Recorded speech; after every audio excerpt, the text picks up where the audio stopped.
At the heart of a lot of these topics is this idea of failure. Because you're talking about experimentation, we're talking about asking, with all these things.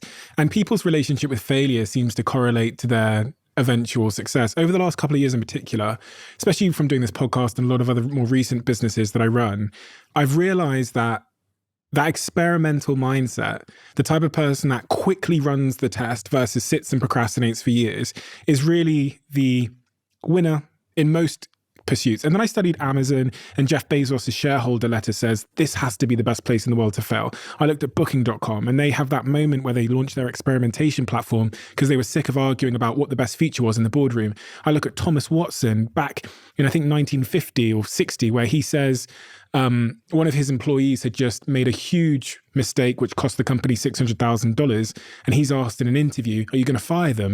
And he goes, fire them? I just spent $600,000 training them. These people seem to have a different attitude towards the value of failure. Yeah, this goes back to the school system. The school system is designed for component labor, and you don't want components to fail. What we're doing now is different. So especially now we're entering the age of AI. So in a post-AI world, most of the things that we think of as valuable that the school system could possibly teach us are not going to be very valuable very long. So functionality versus vitality. When something is functional, it performs a task reliably. When something is vital, it's irreplaceable life force energy.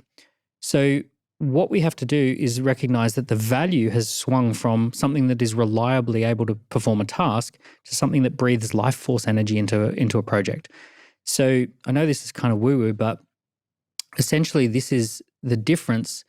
When you are breathing life force energy into something, you're okay with failure. We're just conducting experiments. We're finding the way that works. And we just found 900 ways that don't work, and now we're going to find the next one. And you're bringing something into existence.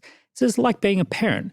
You know, when you see the child fall down, you get the child back up and you get them onto the next thing. And when we learn riding a bike, we have to go through falling off the bike.